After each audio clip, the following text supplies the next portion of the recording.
Welcome to Market View with Ike Iosa and Friends. This show that not only reveals and analyzes the inside story on today's market news, but also uncovers the areas where investors can make money right now. Let's make good morning. Mike Iosa, your host for Market with the guest, a very good friend, Mrs. Erin Swenlin. Hi, Erin. How are you? I'm doing great. How are you? I'm doing well, and I thought this would be a great time to do an interview because in late January, you had said that the technicals suggested that eventually the SPY will get down to 380, and we got there last week. So I'm curious to hear your thoughts now that we got there. What's next? What are your thoughts on the bounce that we're getting from the 380 level? Is it durable? Yeah, I don't know that it's going to last that much longer, but I have to say this is the first time we've actually started to see, positive divergences working out. We found in the past that all of our bullish signals were not working out. They were not resolving with upside moves. But on this particular bounce, going into it, we actually did have some positive divergences. We did have some climax days. And so now we're looking at a rally here. We're looking for a bear market rally that could go to about that 200-day EMA if you're looking at that 1-year chart. Okay. The key is, though, you can see that dark blue declining tops trend line, the end of the bear market trend line. If we can get all the way up and above that, then that would tell me that the bear market is probably over. But I'm not going to make guarantees. But I would say that we're more than likely going to see a little bit of rally here, some people taking some opportunities to get into some reversal plays. Technology is seeing some love right now. Consumer discretionary, certainly comm services. But I just don't trust them to do that much. I'm not expecting this to be the end here. Now, I reserve the right to change my mind, but I think we're pretty good here. And yeah, 380, that turned out to be pretty much a magical number, did it not? Yes. How about the weekly chart? I really wanted to point this one out because of the fact you can see that overhead resistance level, and we're at it right now. So that is part of my concern that this isn't going to last that much longer. So I wanted to show you that. We did have the falling wedge. We got that nice little move in March. Of course, it was followed by a very difficult decline. And I suspect that's what we're going to be seeing here. When you think about it, economic conditions, global conditions really haven't changed. We know that the Fed is talking about raising rates. We've got, obviously inflation, home prices are now starting to fall. I was mentioning today in my trading room that I recently got a email from a mortgage company, and they were telling me that they're now doing no income verification loans. That sounds really familiar to me. Yes, it does. If you remember 2008, that was kind of the trigger when we started to get all these funky mortgage rates and different mortgages that, no income verification. That's what led us right into that '08 decline. So I would be very careful here. That's another reason I just don't see this getting legs at this point. We have a different than the end of, than the 2020 bear market.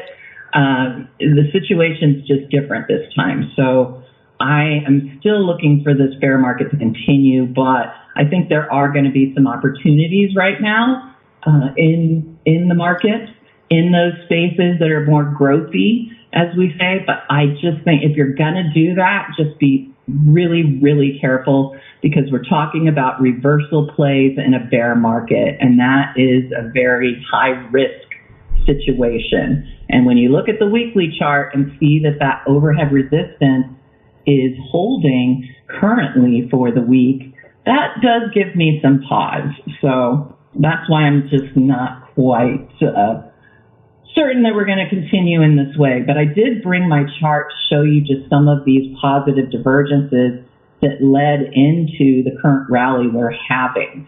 And these really were what got us thinking a little more bullishly.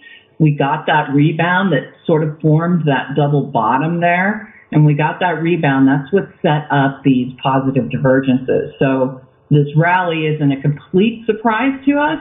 But again, the question keeps coming up is, well, how long will this last? I really wish I knew. But I think that, seeing some of these divergences, seeing bullish signals actually resolve to the upside, I think does give us some hope really for a nice rebound here. But that overhead resistance level is still kind of a problem for me. Our next set of indicators is the Swenlin trading oscillators. What are they telling us right now? Yes, so the Swenlin trading oscillators, as you can see, have really popped to the upside there, and that's a good sign as well. But also notice that the last 3 times we got to this level, and actually we're above it now, that turned out to be overbought territory. Our overbought territory kind of shrunk on the STOs.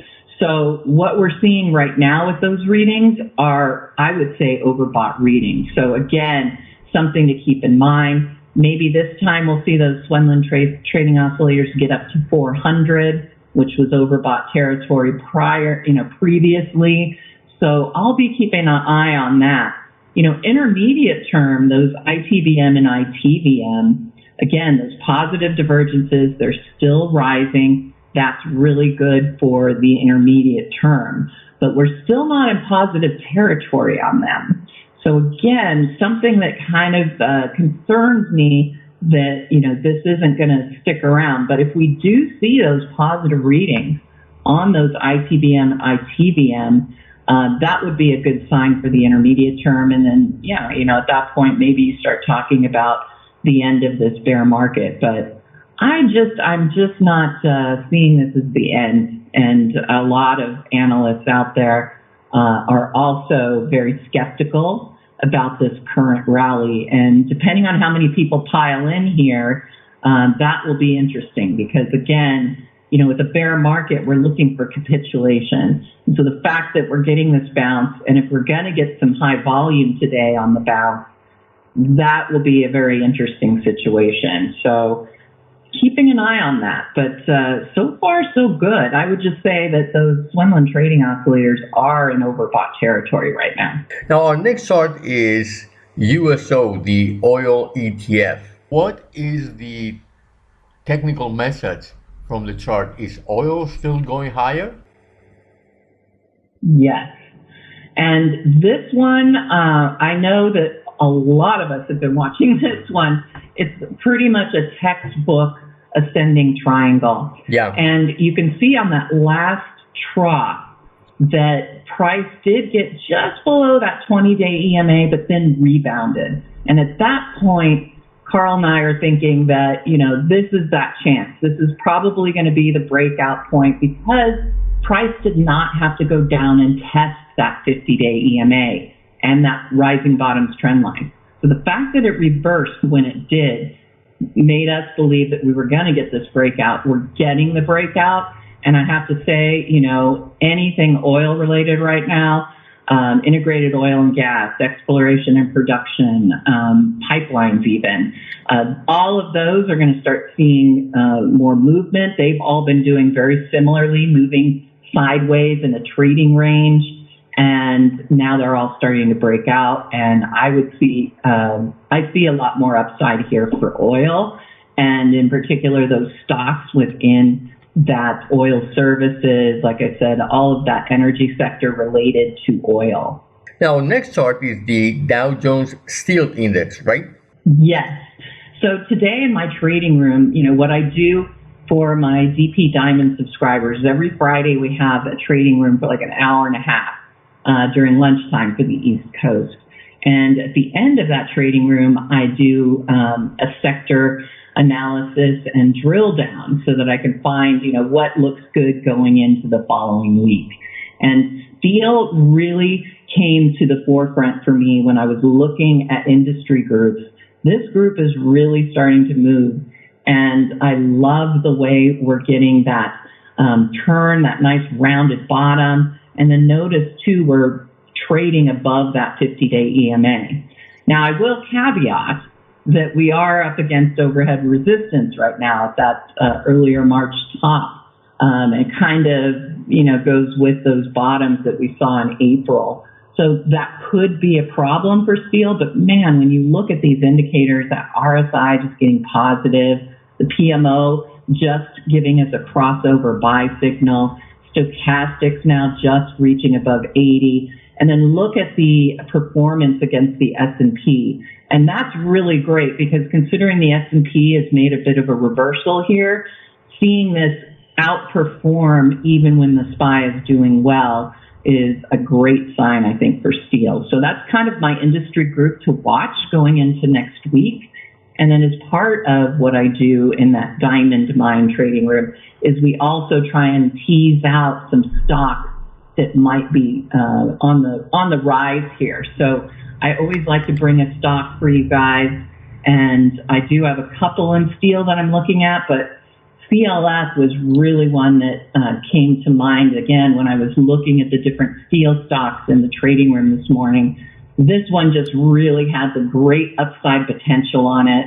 You can see if it can recapture those March, April highs. I mean, that would be a 37% gain. Now, I can't say that that's where we'll get, but even if it gets to that next level of overhead resistance there, I did measure that. That's still like almost a 10% gain there if it can just get to that overhead resistance level. So I think CLF is really poised to do well moving forward. And really that steel group in general looks pretty good as well. Erin, anything else you would like to add? Well, like I said, I do have trading rooms that I do. I have a free one on Monday that is at noon Eastern. It's for 1 hour. And if you want to join my trading room, I think you've got the link there with this recording. But you can always go to our website, DecisionPoint.com, sign up for that trading room, and get a really good taste of what we do as far as trading at DecisionPoint. And of course, if you really want that overall market review, like we were looking at the SPY and the Swenlin trading oscillators, all of those are in our DP Alert report. So really the DP Alert and the DP Diamonds kind of go hand in hand here, and I would invite your folks to try it out. We do have a 2-week free trial that runs. It is a coupon code, which is a DP trial and then the number 2. So if you use that when you go to get a subscription with us, you will get 2 free weeks, and you will not be charged if you cancel any time during those 2 weeks. So it's a pretty good way to test out what we do. But as of late, I have to say our analysis has just been right on, and we've got a lot of customers now, and they're sticky. They want to stick around because we're really nailing the market right now. It's great to see those indicators coming through for us. Erin, thank you. Have a great weekend. Will, and you enjoy your 3-day weekend as well. Thank you.